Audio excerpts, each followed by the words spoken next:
What are they doing here? Well, pretty much every plant you've seen on a prairie that was supposed to be there was also supposed to burn. Does that mean we just like to watch the world burn? No, not precisely. But all of these plants were designed to withstand the wildfires that became a standard part of their lives as the climate around them became drier and hotter after the Ice Age. In a few thousand years, what was once a taiga-like complex of boreal forests started to grow drier, and all of those forests, as you can imagine, filled with resin. Those coniferous woods were burned down over many, many years and replaced gradually by plants that love the fire, because their root systems grow far deeper than the fire or its heat can penetrate. So they get the benefit of not only competition being warded off, but of all of their compounds that compose them being reduced to a mineral state instantly. So normally you would have to wait for them to be biologically decomposed, metabolized by one being and then another, usually starting with microbes or fungi or insects or some other kind of invertebrate, and working its way up into the plants and animals that eat them. So there is a deficit in air quality. You suffer a short air quality deficit, and then you're met with a land that is much more capable than before of absorbing carbon dioxide and other greenhouse gases from the atmosphere, because they have far less competition. So this year, despite all of this carbon, what hasn't spent the last few years decomposing, being released into the atmosphere, that is only so that it can be drawn back more efficiently.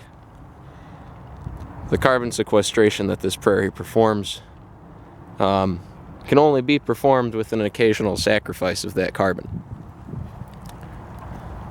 This is actually some of our highest quality prairie right here too that we're looking at.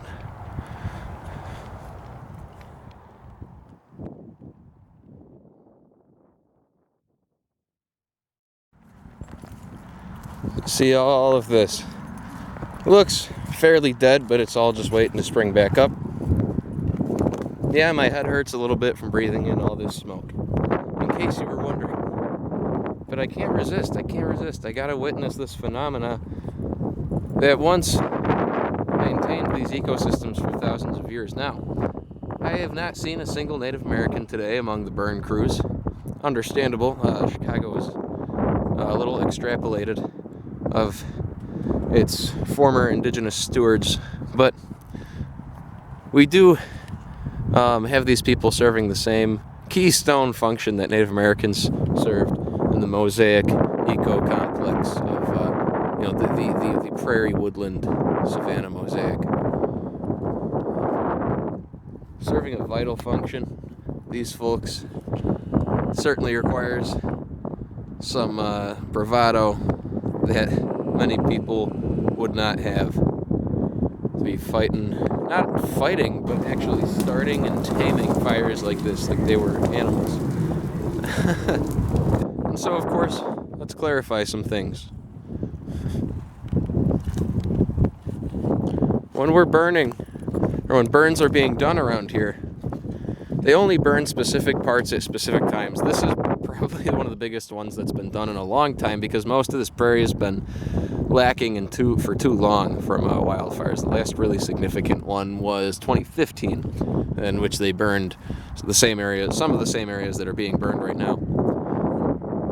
This time they're burning much more, actually. But part of it is that you have unique communities of species that are conservative to certain parts of the prairie. There's micro ecosystems within the prairie ecosystem, many associated wetlands especially, that are home to many threatened and endangered animals, which require the wetlands, if at least not just to reproduce, then for their entire life cycle, of course.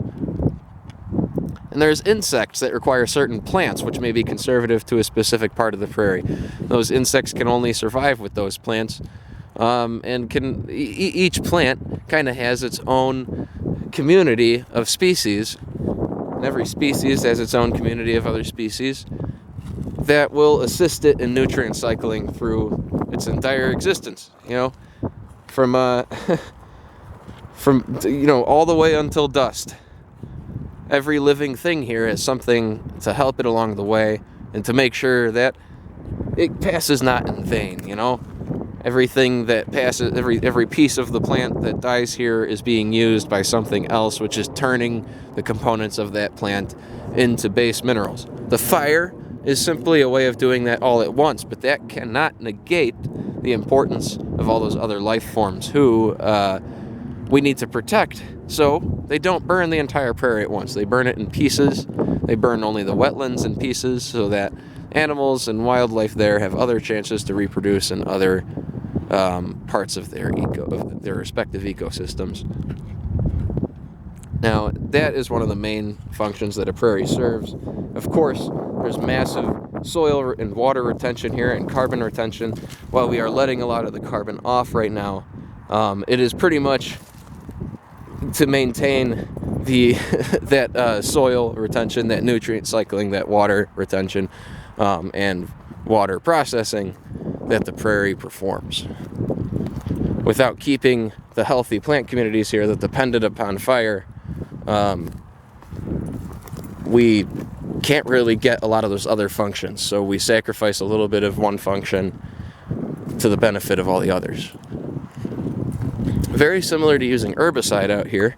If we didn't use herbicide, what we would end up doing is making our invasive shrubbery into topiaries, training them to only grow in specific ways. And actually, when you cut, especially at certain times of year, without herbiciding, you stimulate more root growth, more rhizome growth, and you stimulate stems to pop up in different areas to seek shelter, essentially.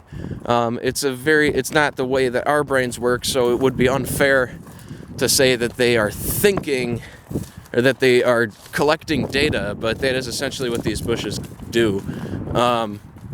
So we need to use herbicide. And it's kind of like, in a human example, chemotherapy. That's the popular analogy. It's like chemotherapy. This is chemotherapy for the prairie. Yeah, it hurts a little bit. And yeah, we do miss out on some of that carbon retention. Granted, we've had 6 years now for carbon to be biologically returned to the ground, so plenty of it is still within the soil, and not all of it's going up in smoke either. A lot of it is still within this ash. So we're not losing out on everything. It's basically to ensure that the correct plant and fungal communities exist here, and insect communities exist here, to continue creating the nutrients that we need for life, that we need to keep our soils healthy so we can grow healthy food, and we need to keep our water healthy so that we can, be healthy life forms. Anyway, I'm going to return to the volunteer group now. Thanks for watching.